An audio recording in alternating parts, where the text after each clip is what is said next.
Hey everyone, welcome to the investor.bet AFL Round 7 betting trend preview show. Here we're going to look at all the 9 games coming up this weekend, break down the odds and break down the betting trends between these two sides. So we'll look at their past matchup, who's been winning, who's been covering, what the odds were, have their games been going over or under the total, and also their recent trends so far this season.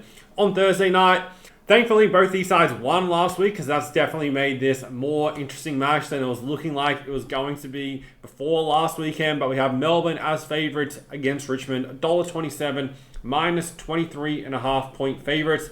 Both these sides coming off wins. Melbourne having their best game of the year, broke their 5-game losing streak, got their first win, beating Fremantle 107-97. That was also the first time Melbourne covered the spread this season. And then Richmond broke their 4-game losing streak with a win over the Gold Coast Suns, who are undefeated going into that matchup, winning 80 points to 69. Melbourne have a very good record against Richmond. They've won the last 5 and covered the past 2. Last season, they just had the one meeting. Melbourne won 85-42 as $1.16 favourites. Covered the minus 31.5 there as well. In round 2023, Melbourne won 130-98 as 9.5 point favourites. So been fairly dominant the past few seasons over Richmond. Expect Melbourne to win this game, but I don't think there's a great deal between the two sides. When you purely look at the stats, there's very little between the two of them. Both rank in the bottom 3 in terms of attack and the bottom 4 in terms of defense.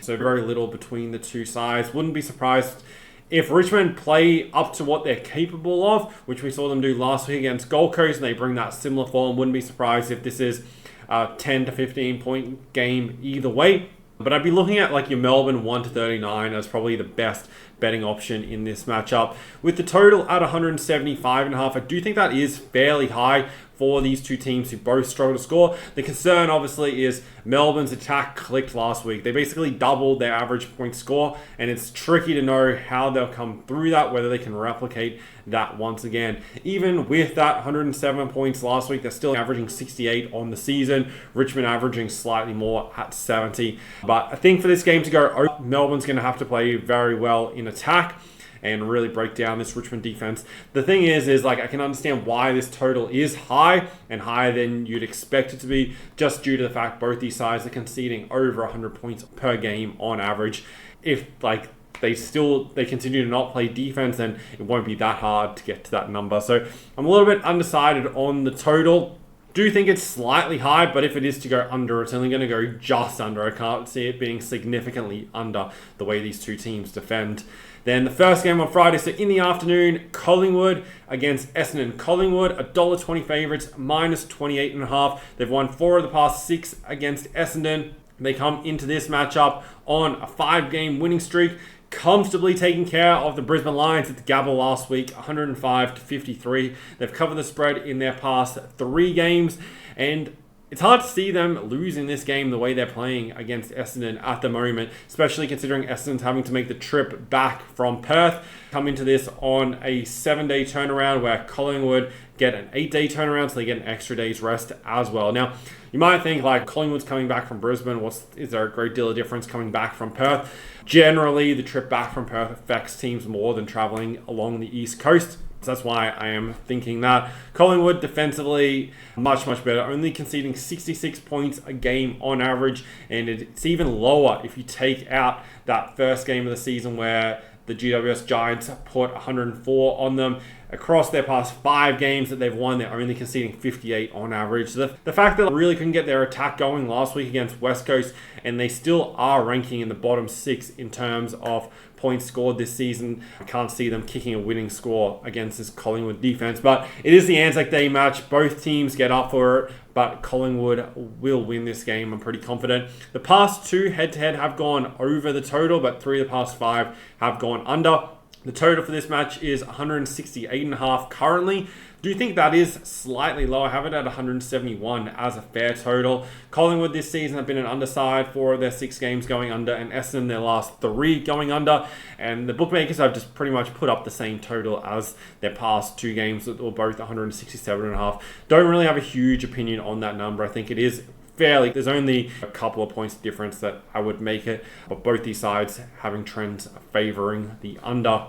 Next game, which is on the Friday night, we have Fremantle back at home against Adelaide. Fremantle have had their last couple of games on the road, so getting back at home here, they're small favourites, -3.5, $1.78. And the total for this matchup, 178.5. Fremantle have a great record against the Crows. They've won 6 of the past 7.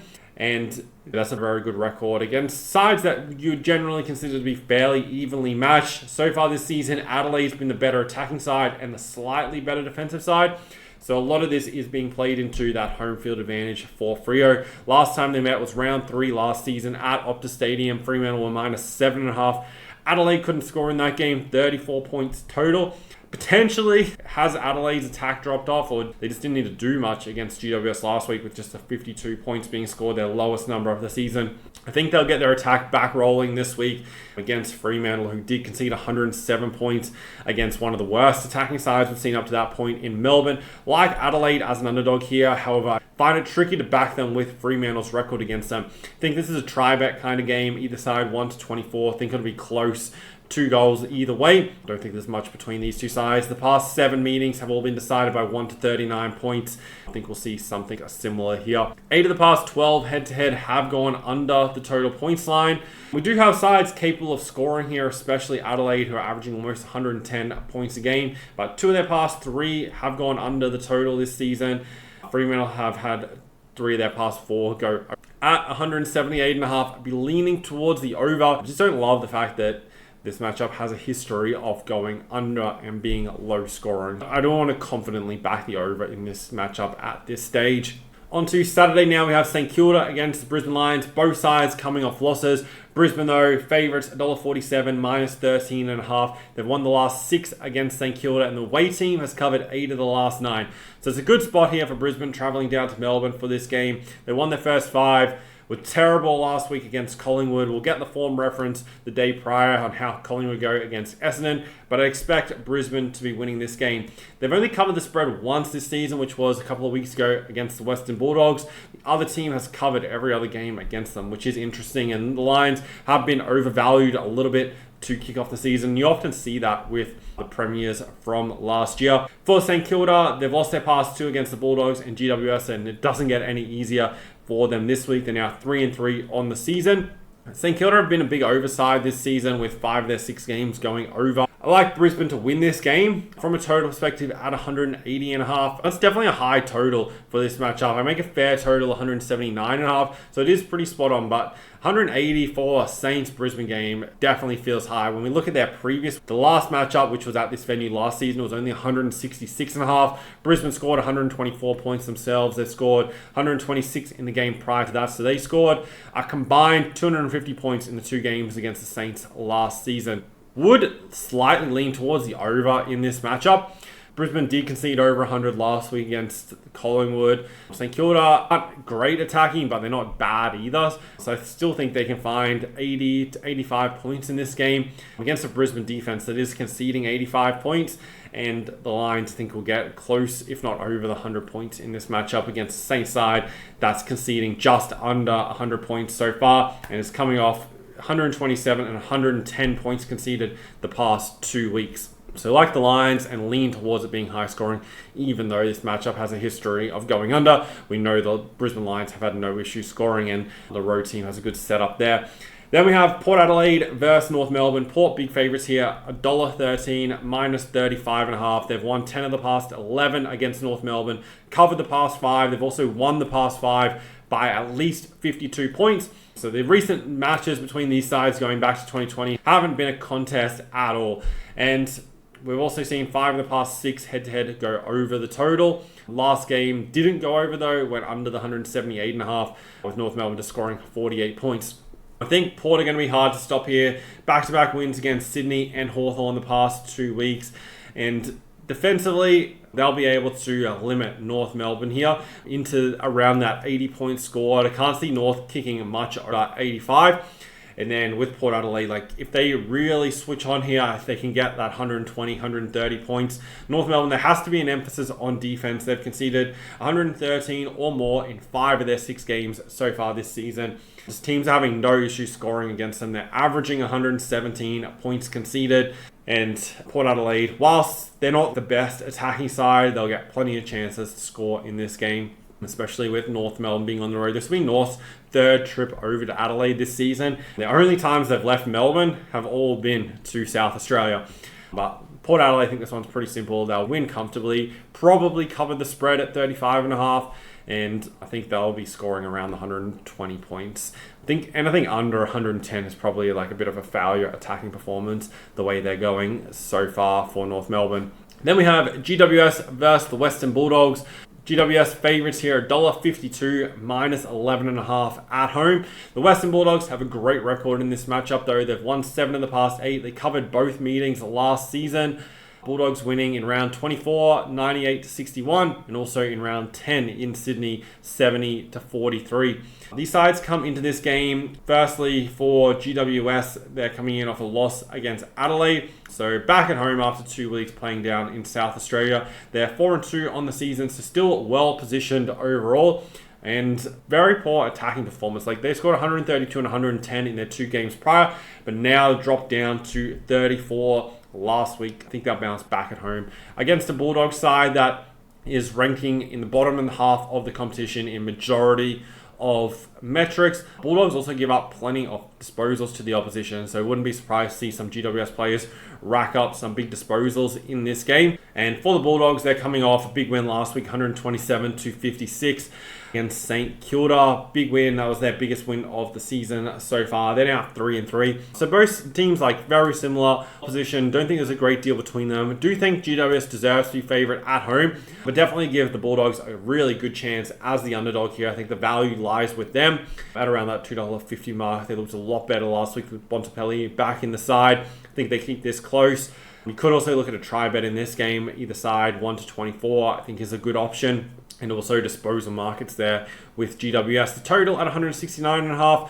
4 of the past 5 head-to-head have gone under. Bulldogs, though, last 3 games this season have gone over. GWS's last game was very low scoring, but the 2 games prior went over, and they had no issue scoring in those. At 169.5, I'd be leaning towards the over in this matchup, as both sides do have points in them, and defensively, like neither one has been super strong so far this season. They're both ranking in the bottom half of the competition in points conceded.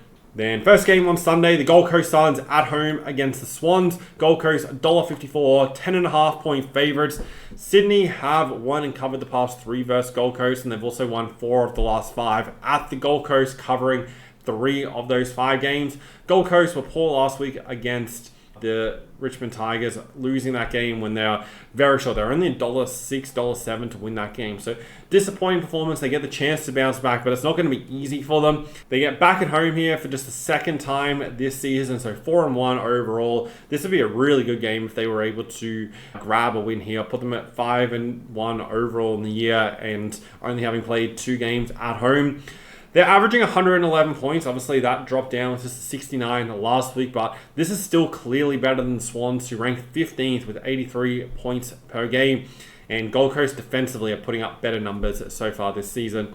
For the Swans coming into this matchup, 4 of their last 5 have gone under. They've only won 2 games from their 6 so far, beating Fremantle and North Melbourne. Hardly impressive, losing to Collingwood and Port Adelaide the past couple of weeks.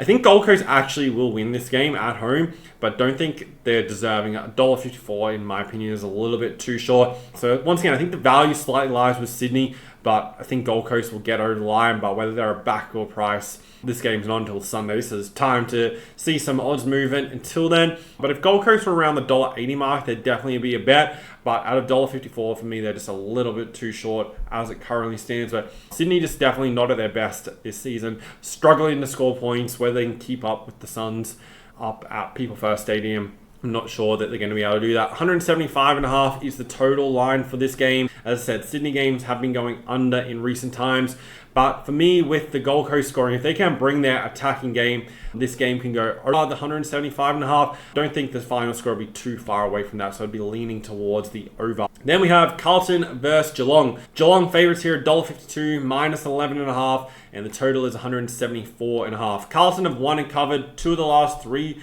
against Geelong, so they're well positioned coming into this. Back-to-back wins, 153 last week against North Melbourne, 121 the week prior against West Coast. Dramatic improvement in their attacking performance. Now, whether they can do that against the Cats, who rank 5 defensively, they have been playing 2 of the worst defensive sides, both of them ranking in the bottom 3 in terms of point conceded, North Melbourne and West Coast. So this is a much tougher challenge. I think Geelong will win this game. I think they'll get over the line, but don't think it'll be a big margin. So be looking at Geelong 9, 1-39 as potential bets in this game. Carlton rarely get blown out. They have a good record against Geelong as well. Even the game they lost early last season was only by 13 points. Their confidence should be up. Carlton's confidence was shot during those first 4 weeks of the season, but it's definitely back the way they're playing right now. They've led at halftime in every single game, so should be in a position for this game to be close. Geelong may have a little bit of a letdown. They put a lot into that game to get over the line against the Hawks on Monday.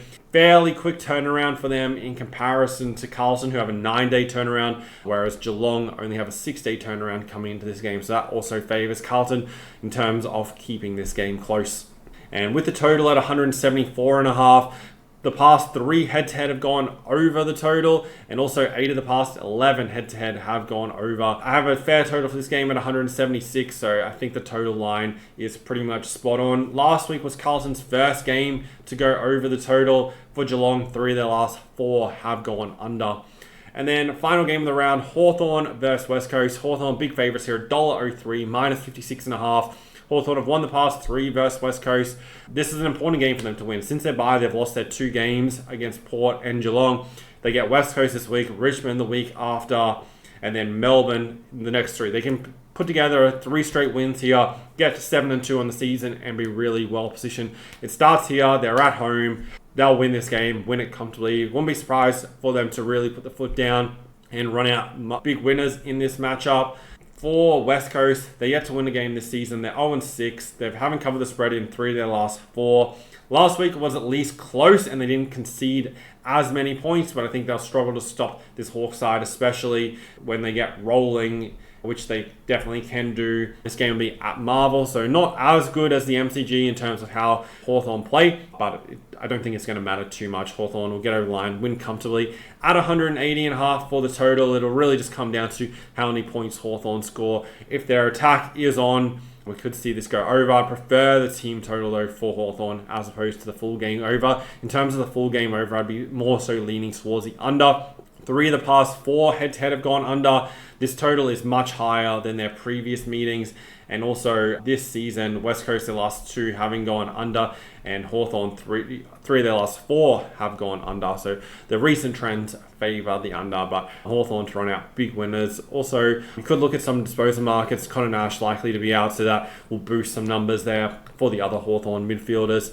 That's how I'm looking at betting this round of the AFL. These are my early thoughts. Later in the week, I finalize my exact selections and I post them in the AFL Best Bets membership. That's where I post all my bets right throughout the season. So if you want to follow along, the link to that is in the description. You also get access to all the AFL Bet Finder tools, which I've built over the last 10 years to study the games, do your research, actually use statistics to make smart betting decisions that result in profit as opposed to just random bets. Whether you're betting sides, totals, player props like disposals, goal scorers, everything you need to make betting decisions and good betting decisions and informed betting decisions is all included in the Bet Finder. So definitely check it out. Thanks guys for watching. Have a great weekend and I'll see you in the next video.